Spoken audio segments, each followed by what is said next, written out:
conversation about this in the next 2 years. All right, gentlemen, let's move straight to our final conversation. Communication is key to the success of any endeavor. Hence, the handlers must not be seen working at cross purposes. President Bola Tinubu has approved Sunday Dare and Daniel Bwala as co-spokespersons with a special advisor on information and strategy by Ononuga. A statement by Ononuga said there is no longer a single person as president's spokesperson, adding that both Sunday Dare and Daniel Bwala will henceforth jointly serve in the office of the presidency as spokespersons. Dare, who was the special advisor on public communications and national orientation, has a new designation as the special advisor on media and public communications, while Daniel Bwala, who was announced last week as the special advisor on media and public communications, is now the special advisor on policy communication. The presidency explained that the shake-up is aimed at ensuring effective and consistent communication of government policies, decisions, and engagements. Emeka, let's start with this. What is the reason behind the shake-up in the media team of the president? Well, it may be that, well... Is it shake-up now or restructuring? They shake up before you then start to, put dot the I's and cross the T's. Yes, okay. Well, maybe there had been slips in the past. Some statements emanating from the presidency, which were later debunked. You remember the UAE issue? Yeah. So I think the UAE and Emirates resumption or something. That's true. Yes, so perhaps certain people in government and maybe outside government circles may have, voiced concern over the impact on the integrity of the presidency, and the nation as a whole when you had such a gap, such, errors. So maybe that's why there's a need now, because there's a media team now. You hear them talking about the media team these days, not just the office of the spokesperson or the spokesman for the president, to the president. So maybe to that extent, they have decided that, okay, fine, before any statement is issued, it will be reviewed by this team. Yes. Okay. Maybe if it's about the government, of course, with the Minister of Information at the head of the team, it will be reviewed.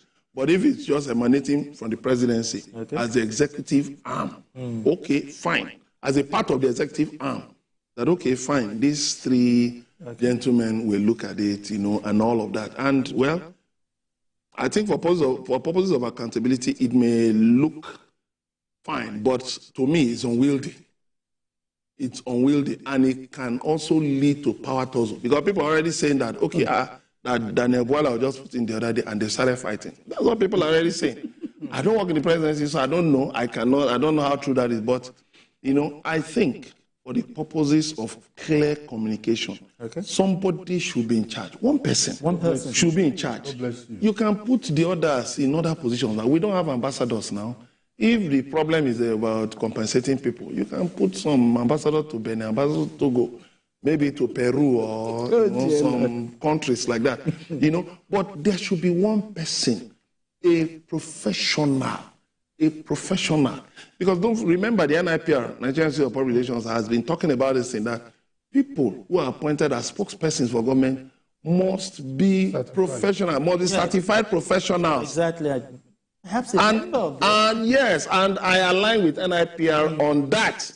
So first of all, if these gentlemen are not certified, that means, based on the president. Yes, so the government should actually look. There are many seasoned journalists now. There are seasoned communications experts, communication specialists. But if you look at the names there, by Ononuga, you can't. It's not just about names. It's not just about names. Don't forget. Don't forget. I'm not saying he's not a veteran. What I'm talking about is communication. Public communication. Communicating from the presidency, the views of the presidency is different from writing newspaper stories or writing editorials. It's different. I'm a journalist. Image building. Okay. And you will have to handle scenarios that, you as a journalist, may even ruin you, ruin your career, ruin your background, your pedigree. Okay, I think I ruin understand what you're saying. Okay. I understand what you're saying. What are your thoughts on that? Plenty thoughts. But, let me just quickly say this, that I expected this. Immediately, I saw the press statement from Boala saying, I am the official spokesman of the president. I know there will be trouble. Anybody the press conference he had. Yes, so anybody can deny that this was not what led to it, but this is my opinion. Okay. And so if you look at the last statement from Bayo Onanuga, instead, all the three special advisors will collectively serve as spokespersons for the government. Okay. This is a statement telling us that, listen, you are not the official spokesperson. There are spokespersons, and they have been delineated. Even the toga he was wearing before, that's special advisor of media and public communications, have been taken off now. It's now policy communications. So we have seen a case. But you know what? The most important thing for me, and America has addressed that, there must be a leader.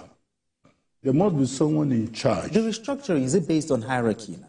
No. If you look at number 1, number 2, number 3, you may be confused. But now it is not clear. It has not been released. Let me put it clearly. Okay. When Ajuri was there, yes. Before then, you remember the days of Femi Adesina and Garba Shehu. One is SA. And the other one is SSA. And we know SA, technically speaking, is senior to SSA. But in the reality, you will see that some information Shehu has, Femi does not have.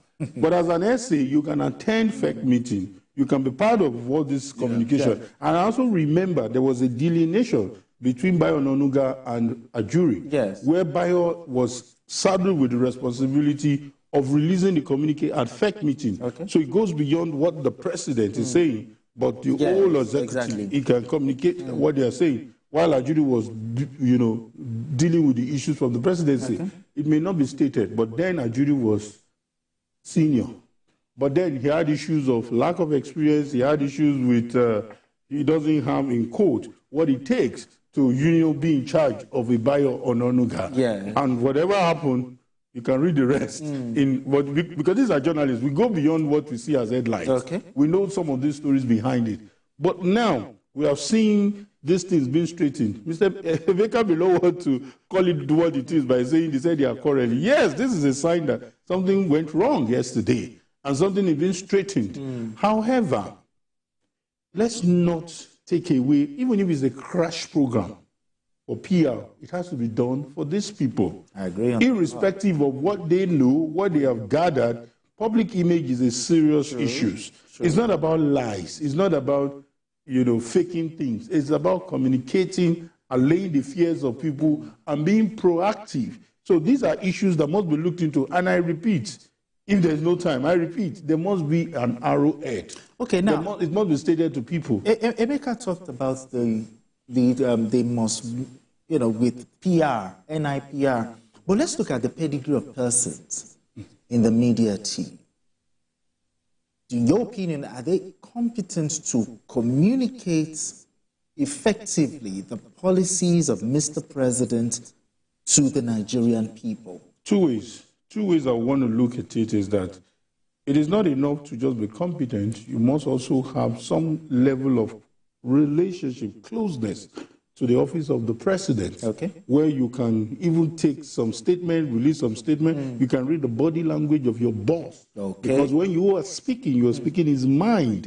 And when he's about to goof, it is part of your job to be able to call him to order because you are the professional. If you don't have this access, if you don't have this competence, you may not do the job very well. Having said that, when you now look at the pedigree, that you are a spokesperson of a presidential candidate, I'm not degrading Boala, is not enough.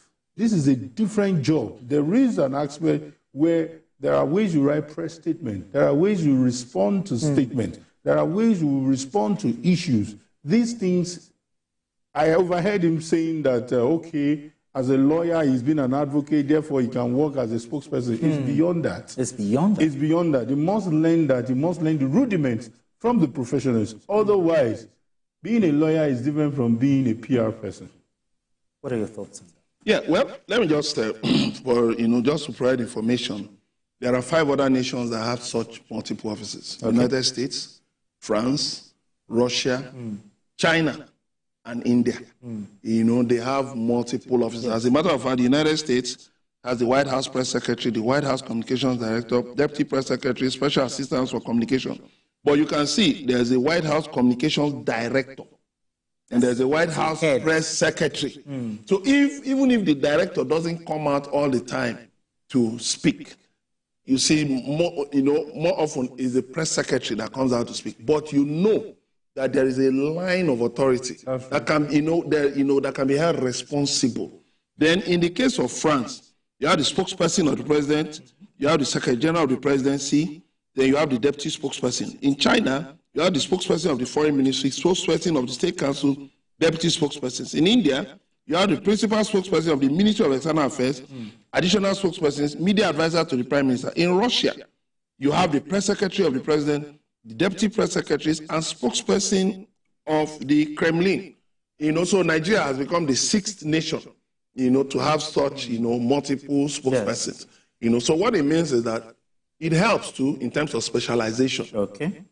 So maybe this officer, okay, is in charge of maybe certain aspects of communication from the presidency. Okay. This officer specializes here. So it's not just about issuing press releases or going on social media to fight, but also communicating, the perspectives of the presidency, the vision of the man in charge, the outlook. Certain things, explaining things to people. Because don't forget, it's not just us as adults, our children too. Our children listen to all these things. And these things should be, discernible to them in such a way that they can also, so if there are other things, they can ask their parents, what if their parents are illiterate? What if their parents are not educated? They should be able to at least, go Google certain things and get, direct to the website of the presidency. I asked Kaide Ladendi the pedigree of the persons there. No, they are of sound pedigree. It's, Sunday Dare, yes, a journalist with VOA. I met with him in 2001. Okay. Very polished journalist. I met with him in the US 2001. Very polished journalist. No doubt about that. He has been a minister, and all of that. He has worked with the president before. Abba Onanuga has been a media executive. He has been a journalist. Yes. Then you have Daniel Ebuala, a lawyer who does not have a media background. But he was a spokesperson of a VP. Yes, that was for you to get there. That was a campaign now. Look at many candidates now, the spokespersons they have now. Some even take their brothers or their sisters or relatives, Is it not just... No, but I don't think you can just pick anybody. No, we are not... what I'm saying is this. And Ebola doesn't have a media... He doesn't have a media background. But the thing is that there are certain things, that have to do with the legal side of issues, There are certain things also about communication that might expose the presidency to ridicule. That might expose the president to ridicule. And you might tell them that, no, let's remove this paragraph. The response to ex-president Olusegun Obasanjo, where you were saying was hallucinating and all that, I think that went too far. There are ways... the response was not necessary? No, it wasn't. No, some lines. The words used there. Okay, some words. No, not from the presidency. No, not from the presidency. No. The presidency is an elevated office. It's not the office of a local government chairman or one governor who is just, full of, himself. The bottom line is they need a teamwork. They need teamwork and they need specialization. They talked about a crash course. Yes. Public after Olusegun Adeniyi, when he was the spokesperson to President Umaru Yar'Adua, he went abroad. I think was it the Kennedy School of Government or something. He went abroad, went to the United States, and went through a program. They too should be sent on crash courses. It can be locally, it can be abroad. Well, because we're having forest crunch, so there are enough institutes. Must you go there? Yes. No, I wouldn't advocate for foreign training so that they won't say that I'm being insensitive. Sorry, I withdraw that part. They should go for training locally. There are enough universities now. There are enough institutes that can. NIPR can even do it with the presidency. Take everybody, not just the presidency, the National Assembly, the judiciary, even governors, all these security agencies. Name them. Information officers, do a crash course, so that after it, you can even give them certificates and say, okay, now you are certified by NIPR. So you can now effectively communicate. You know, Kayode talked about trust deficit before. When you see the pronouncements from the presidency, they inspire confidence. Pronouncement from different arms of government, if they inspire confidence, let me tell you, it's easy to get the people's buy-in to government programs. Policies. It's not difficult. I agree with you. Anyway, I think it's a fine place for us to leave it. Happy International Men's Day. Yeah, once again. Happy International. We have to celebrate. And I wish you too. Yeah, we should also thank our wives too. Exactly. Making us to be gentlemen. You know? Yeah, because not every male deserves to be a man. Okay, for we to be a man, the responsibilities and all of it. So I think we have a right to celebrate for raising us to become men. Our parents for raising us to become men. Our mentors and all of that. I agree with you. I agree with you. Emeka loves women. My mother is a woman. But anyway, Emeka Madugo, thank you very much for having this conversation. And Kayode Ladede. Always a pleasure. Thank you very much. And also big thank you to the gentlemen in the MCR and the PCR. Thank you so much for pressing the buttons accordingly.